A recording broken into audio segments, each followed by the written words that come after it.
Hello भाई लोग। तो कैसे हो आप लोग? I hope you all are very good and happy. So what's the agenda of today's video? Today we are going to talk about how to score 120 plus marks in CTET exam without studying, right? यही thumbnail पढ़ के आप लोग इस video में आए होंगे, तो आप बिल्कुल सही जगह है। मैं आपको बताऊंगा कि ये कैसे पॉसिबल है। एक्चुअली पॉसिबल क्या है, ये मैंने खुद पे इम्प्लीमेंट करके अचीव किया है, तो मैं इसको बहुत अच्छे से बता सकता हूँ। आज से 3 से 4 साल पहले मैंने एग्जाम दिया था, तो मेरे 125 प्लस थे पेपर 1 में। पेपर 2 में भी कुछ 120 के आसपास थे, वो भी बिना पढ़े। अब आप बोलोगे सर ये क्या बात है, कैसे बिना पढ़े? यहाँ तो पढ़ के भी 90 नहीं आ रहा है मेरा, आप कहते हो 120 प्लस। ये पॉसिबल है क्या? ये कोई सेंस बनाता है क्या? बिल्कुल पॉसिबल है। मैं आपको बताता हूँ ये पॉसिबल कैसे है। आप लास्ट तक वीडियो के बने रहना। इतना देखने के बाद अगर आप उतना कर जाते हो तो आपका 120 आने में कोई नहीं रोकेगा, ठीक है? तो सबसे पहले मैं एज्यूम कर रहा हूँ कि आपके पास एक बेसिक फाउंडेशनल नॉलेज तो होगा ही होगा। अब सवाल आता है, ये बेसिक नॉलेज क्या है? आप इंग्लिश पढ़ रहे हो, आप हिंदी पढ़ रहे हो, आप मैथ्स पढ़ रहे हो, ईवीएस पढ़ रहे हो, आप पेडागोजी पढ़ रहे हो।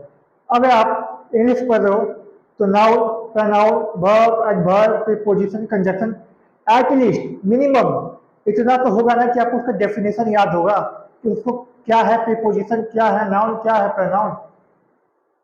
अगर आप प्याजे पढ़ रहे हो, वाइगोट्स्की पढ़ रहे हो, उनके बारे में एक बेसिक नॉलेज तो होगा कि प्याजे कौन थे, वाइगोट्स्की कौन थे, सिगमंड फ्राइड कौन थे। उनके बारे में एक बेसिक नॉलेज तो होगा। इतना एज्यूम कर रहा हूँ। अगर आप ईवीएस पढ़ रहे हो तो मुझे पता है कि बहुत लोगों को याद नहीं रहता कि ईवीएस में क्या होता है नहीं होता। और विश्वास कीजिए, ईवीएस के लिए मैं आपको एक ऐसा नोट्स प्रोवाइड कर दूंगा। अगर एग्जाम से 2 घंटे पहले आप पढ़ के जाते हो तो आपके 30 में से 29 नंबर आएंगे। ये मेरी गारंटी है, क्योंकि मेरे खुद के ही आए थे 30 में 29। तो आपके भी आएंगे, बस आपको नोट्स पढ़ जाना और मैं आपको प्रोवाइड कर दूंगा। ये हो गई ईवीएस की बात। अब आते हैं हिंदी। हिंदी में आपको क्या है? संज्ञा, सर्वनाम, विशेषण, ठीक है? उसका एक बेसिक डेफिनेशन तो पता होगा। अगर कोई इंग्लिश पैराग्राफ दिया हुआ है तो आपको उस इंग्लिश पैराग्राफ पढ़ के उसका हिंदी समझ में तो आता होगा। ऐसा तो नहीं है ना कि आप इंग्लिश पैराग्राफ पढ़ रहे हो पर आपको कुछ समझ में नहीं आ रहा कि इंग्लिश में वो क्या लिखा हुआ है। हाँ, आई होप कि आपको सब कुछ समझ में उतना तो आता ही होगा कि क्या लिखा हुआ है। ये आपका है बेसिक नॉलेज। अगर आपके पास इतना बेसिक नॉलेज है तो ये वीडियो सिर्फ और सिर्फ आपके लिए है। अगर नहीं है तो बॉस सॉरी, ये वीडियो आपके लिए नहीं है। आप अभी चले जाए, क्योंकि फिर यहाँ पे आपका टाइम वेस्ट होगा। आपको सच में पढ़ने की जरूरत है। फिर आप पढ़ लो, फिर आओ। तो जिनके पास वो बेसिक नॉलेज है उनको पता क्या करना है? लास्ट 5 ईयर के क्वेश्चन पेपर उठाने हैं। हर साल के क्वेश्चन पेपर एक टाइम सेट करो, हर सुबह 3 घंटे, जितने जगह भी पेपर होता है 3 घंटे, उस क्वेश्चन पेपर को सॉल्व करने का आप कोशिश कीजिए। जब आप उस क्वेश्चन पेपर को सॉल्व करोगे ना, तो आपको पता चलेगा कि आपकी मेरिट क्या है। आप सॉल्व करोगे तो आपके 95 नंबर बनेंगे, किसी के 100 बनेंगे, किसी के 105 बनेंगे, किसी के 110 बनेंगे, किसी के 85 बनेंगे। तो आपको पता चलेगा अच्छा मैं यहाँ पे खड़ा हूँ, मेरा 105 नंबर आ रहा है बिना पढ़े, ठीक है? बिना पढ़े मेरे 105 नंबर आ रहे हैं, तो पढ़ के मैं इसको कैसे इंक्रीज कर सकता हूँ? आप वहाँ पे रेक्टिफाई करोगे। पेडागोजी में मैंने पढ़ा 30 नंबर का क्वेश्चन था, 30 में मेरे 20 आए। ये 10 नंबर में कहाँ गलती हो रहा है आप देखोगे। फिर आप उस 10 में जो गलती हुआ है उसका नीचे सॉल्यूशन दिया रहता है। नहीं दिया रहता है तो मैं सॉल्यूशन आपका करवा रहा हूँ, हर वीडियो में करवा रहा हूँ। अभी इंग्लिश लाया हूँ, फिर लाऊंगा आपका एबीएस, मैथ आपका मैम ले ही रही है, फिर साइंस का लाऊंगा, सोशल साइंस का लाऊंगा। तो वो आप उसका एक्सप्लेनेशन देखोगे तो आप में एक अंडरस्टैंडिंग आएगी कि अरे अच्छा इसका आंसर ये होगा, अच्छा इसका आंसर ये होगा। एंड ट्रस्ट में जो आप आंसर सीटेट का देखते जा रहे हो ना, जो गलती करोगे और नीचे एक्सप्लेनेशन देखोगे तो सेम टाइप के क्वेश्चन हर साल रिपीट होते हैं। बस वर्ड चेंज हो जाएगा, सेंटेंस चेंज हो जाएंगे, पर क्वेश्चन का लैंग्वेज ट्विस्ट हो जाता है, उसके अलावा सब कुछ सेम रहता है, ठीक है? अगर आपने कुछ क्वेश्चन तुक्का मारा है तो तुक्का का भी एक्सप्लेनेशन अच्छे से देख के ही जाना है, क्योंकि बिना एक्सप्लेनेशन समझे एग्जाम में कोई आपका तुक्का सही नहीं बैठे, ऐसा हो सकता है। तो प्लस इसमें कोई नेगेटिव मार्किंग भी नहीं है, सबसे अच्छी बात यह है। तो आप अगर उसका एक्सप्लेनेशन देख लेते हो नीचे तो आपके नंबर बहुत अच्छे से बन जाएंगे। अगर आप प्रीवियस 5 ईयर के क्वेश्चन पेपर बनाओगे ना, चूंकि मैं आपका सॉल्व करवा ही रहा हूँ, तो देखोगे कि सारे क्वेश्चन एक ही पैटर्न के हैं, एक ही तरीके के हैं। घुमा फिरा के वही क्वेश्चन पूछे जा रहे हैं, बस उसका लैंग्वेज चेंज हो गया है। मैथ में भी घुमा फिरा के वही क्वेश्चन है, बस नंबर चेंज हो गए हैं। ईवीएस में भी, ईवीएस को खैर छोड़ ही दो, वो तुम 2 घंटे में लास्ट दिन पढ़ के चले जाओगे तो आपके 129 नंबर तो बनने, 129 नहीं सॉरी 30 में 29 तो बनना ही बनने हैं। आते हैं पेडागोजी पे।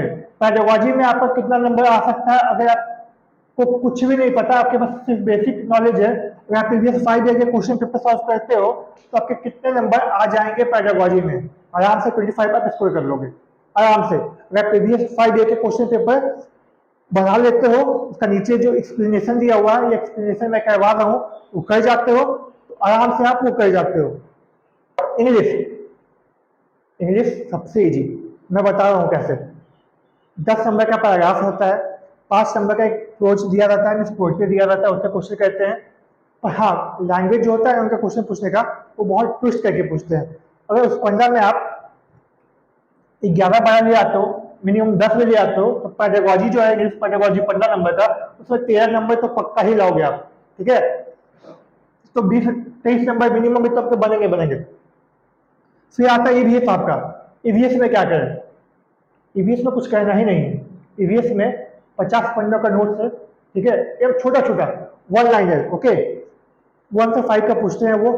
मैं आपको अगर उतना करवा दूं, उसका नोट्स दे दूं, एग्जाम से 2 घंटे पहले आप उसको पढ़ के जाना, आप 30 में 29 ले आओगे, ठीक है। तो ईवीएस के लिए सोचना भी मत, ईवीएस मैं आप लोगों का सबसे लास्ट में करवाऊंगा। फिर आते हैं हिंदी पे। अब हिंदी में क्या करें? हाँ, हिंदी में करना होगा, क्योंकि मैक्सिमम लोग जो होते हैं इंग्लिश मीडियम से होते हैं, उनको हिंदी में डिफिकल्टी फेस होती है। जैसे क्रिया क्या हुआ, क्रिया विशेषण क्या हुआ। तो अगर आप जितना क्वेश्चन है ना उतना क्वेश्चन प्रैक्टिस कर जाते हो, तो उस क्वेश्चन में बहुत सेम हर जगह एक ही चीज पूछा जाएगा।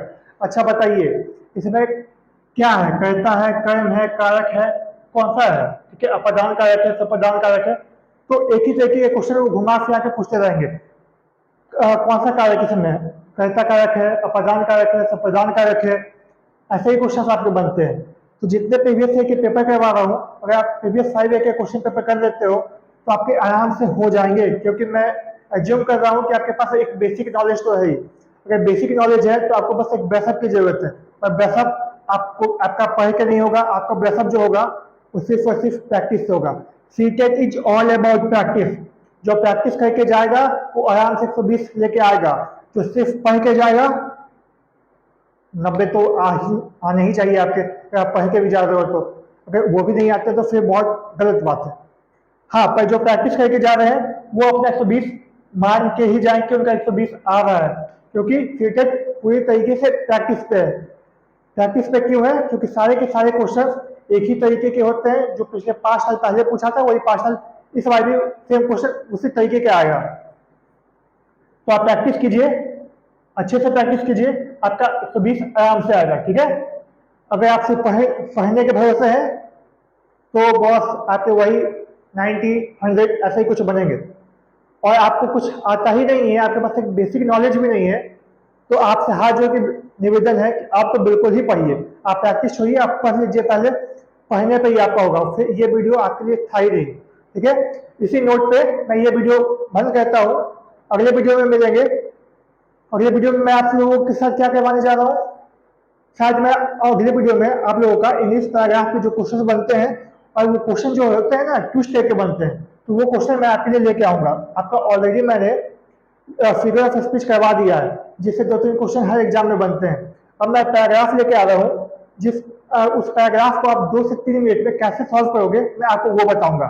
तब तक के लिए जय हिंद, मिलते हैं आपके नेक्स्ट वीडियो में। तब तक के लिए have a happy future, have a nice day.